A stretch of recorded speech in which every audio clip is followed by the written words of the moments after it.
வணக்கம், நான் டாக்டர் மைதிலி. இன்னைக்கு நிகழ்ச்சியில் தலைமுடி உதிர்வு இருக்குது அப்படின்னா அதை சீக்கிரமே சரி பண்ணுறதோட மட்டும் கிடையாது, தலைமுடி நல்லா அடர்த்தியாக வளர்கிறதுக்கும் ரொம்ப ரொம்ப உதவியாக இருக்கக்கூடிய ரொம்ப சிம்பிளான 5 ஹேர் கேர் டிப்ஸ் பற்றி பார்க்கலாம். ஸோ முதல் ஹேர் கேர் டிப்ஸ், முதல் விஷயம் என்னன்னு கேட்டிங்கன்னா ஹேர் வாஷ், அதாவது தலை குளியல். எத்தனை நாட்களுக்கு ஒரு தடவை நீங்கள் தலை குளிக்கிறீங்க அப்படின்றத பொறுத்தும் நம்ம தலைமுடியோட வளர்ச்சி டிபெண்ட் ஆகிருக்கு. ஸோ எத்தனை நாட்களுக்கு ஒரு தடவை தலை குளிக்கலான்னு கேட்டிங்கன்னா, பெரும்பாலும் நிறைய பேர் பார்த்திங்கன்னா இப்போ இருக்கக்கூடிய ஜென்ரேஷனில் தினமும் தலை குளிக்கிறத ஒரு பழக்கமாக வச்சுருப்பாங்க. அதுவே ஒரு சில பேர் பார்த்திங்கன்னா மாதத்துக்கு ஒரு தடவை இல்லை 2 தடவை தான் தலை குளிப்பாங்க இல்லையா? எத்தனை நாட்களுக்கு ஒரு தடவை உண்மையிலேயே நம்ம தலை குளித்தா தலைமுடியோட ஆரோக்கியத்தை பராமரிக்க முடியும்னு கேட்டிங்கன்னா, வாரத்துக்கு 2 தடவை, அப்படி இல்லைன்னா அதிகபட்சம் 3 தடவை தலை குளியல் அப்படின்றதே போதுமானதாக இருக்கும். இதுக்கு காரணம் என்னென்னா, பொதுவாக நம்ம எல்லாருக்குமே தலையோட அடிபாகம் ஸ்கேல்ப் இருக்கு இல்லையா, அந்த இடத்துல செபேஷியஸ் கிளாண்ட்லேருந்து செபம் அப்படின்ற ஒன்று இயற்கையாகவே உற்பத்தி ஆகும்.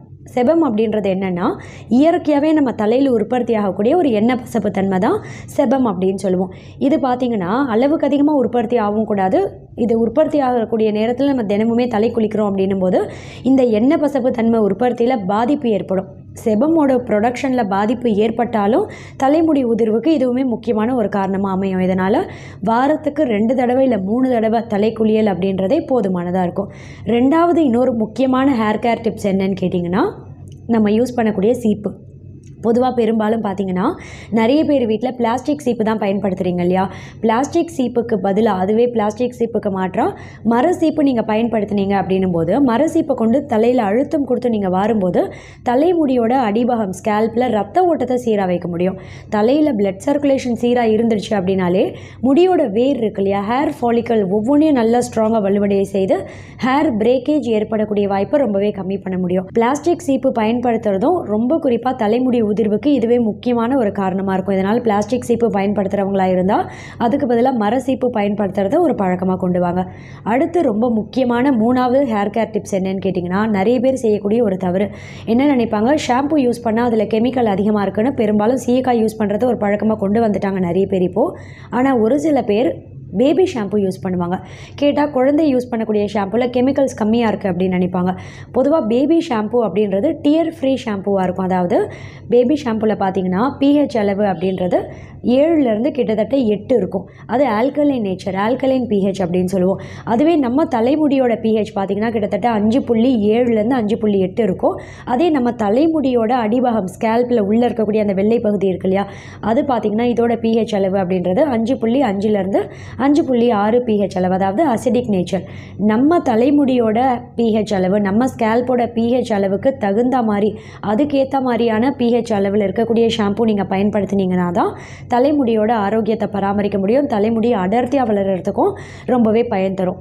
அதுவே நீங்கள் கெமிக்கல்ஸ் கம்மியாக இருக்குது அப்படின்ற ஒரு மூட நம்பிக்கை தான் இது. கெமிக்கல்ஸ் கம்மியாக இருக்குது அப்படின்ற ஒரு எண்ணத்தில் நீங்கள் பேபி ஷாம்பு பயன்படுத்துகிறீங்க அப்படின்னா அதுவுமே தலைமுடி உதிர்வுக்கு ஒரு முக்கியமான காரணமாக இருக்கும். நீங்கள் சீயக்காய் பயன்படுத்திக்கிட்டிங்கன்னா உங்கள் தலைமுடியோட ஆரோக்கியத்துக்கு ரொம்பவே நல்லது. அதுவே நீங்கள் ஷாம்பு தான் பயன்படுத்துகிறீங்க அப்படின்னா கெமிக்கல்ஸ் கம்மியாக இருக்கக்கூடிய ஹெர்பல் ஷாம்பு, கரிசலாங்கண்ணி ஷாம்பு இல்லை செம்பருத்தி பூ ஷாம்பு, இது மாதிரி ஏதோ ஒரு கெமிக்கல்ஸ் கம்மியாக இருக்கக்கூடிய ஷாம்புவை பயன்படுத்துங்க. ஆனால் முடிஞ்ச அளவுக்கு நம்ம தலைமுடியோட ஆரோக்கியத்தை பராமரிக்கிறதுக்கு சீயக்காய் பயன்படுத்தினா தான் நம்ம தலைமுடி அடர்த்தியாக வளர்கிறதுக்கு ரொம்பவே உதவியாக இருக்கும். அடுத்து ரொம்ப முக்கியமான அடுத்த ஹேர் கேர் டிப்ஸ் என்னன்னு பார்த்தீங்கன்னா, ஸ்பிளிட் எண்ட். நிறைய பேருக்கு பார்த்தீங்கன்னா முடியோட கொனமுடி எண்டில் வந்து ஸ்பிளிட் எண்ட் உருவாகும் இல்லையா, இந்த ஸ்பிளிட் எண்டை தவிர்க்கிறதுக்கு அட்லீஸ்ட் ஒரு 7 இல்லை 8 மாதத்துக்கு ஒரு தடவை ஒரே 1 சென்டிமீட்டர் அளவுக்கு முடி நீங்கள் கட் பண்ணிட்டீங்க அப்படின்னும் போது ஸ்பிளிட் எண்ட் இருக்குது அப்படின்னா அது ரிமூவ் ஆகிடும். பொதுவாக ஸ்பிளிட் எண்டை நீங்கள் ரிமூவ் பண்ணிட்டீங்க அப்படின்னாலே தலைமுடி அடுத்து வளர்கிறதுக்கு இது ரொம்பவே உதவியாக இருக்கும். இதனால் ஸ்பிளிட் எண்ட் இருக்குது அப்படின்னா அட்லீஸ்ட் நீங்கள் மாதத்துக்கு ஒரு வாட்டி ஹேர் கட் பண்ணணும்னு கிடையாது, நீங்கள் ஹேர் லென்த்தாக வளர்க்கலாம்.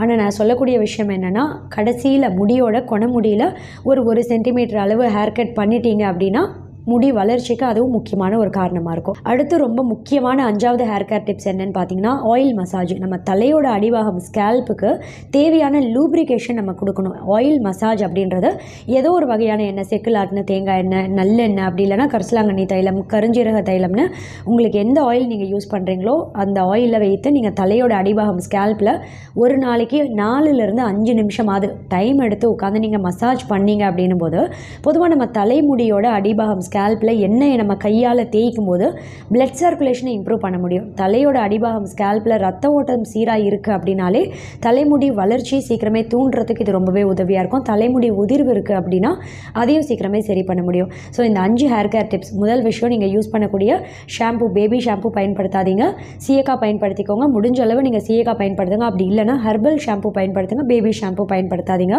ஆயில் மசாஜ் நான் சொன்ன மாதிரி ஒரு நாளைக்கு அட்லீஸ்ட் ஒரு 4லேருந்து 5 நிமிஷம் ஆயில் மசாஜ் பண்ணுங்கள். 3வது ரொம்ப முக்கியமானது, நீங்கள் யூஸ் பண்ணக்கூடிய சீப்பு, பிளாஸ்டிக் சீப்பு பயன்படுத்தாதீங்க, மர சீப்பு பயன்படுத்துங்க. 4வது ஸ்பிளிட் எண்ட் இருக்குது அப்படின்னா அதை ரிமூவ் பண்ணிவிடுங்க. அப்போ தான் தலைமுடி ஃபர்தராக உங்களுக்கு க்ரோத் ஆகிறதுக்கு இது ரொம்பவே உதவியாக இருக்கும். 5வது நான் சொன்ன முக்கியமான ஒன்று, தலைக்குளியல். வாரத்துக்கு 2 இல்லை 3 தடவை தலை குளிச்சிங்க அப்படின்னாலே போதுமானதாக இருக்கும். தேங்க்யூ.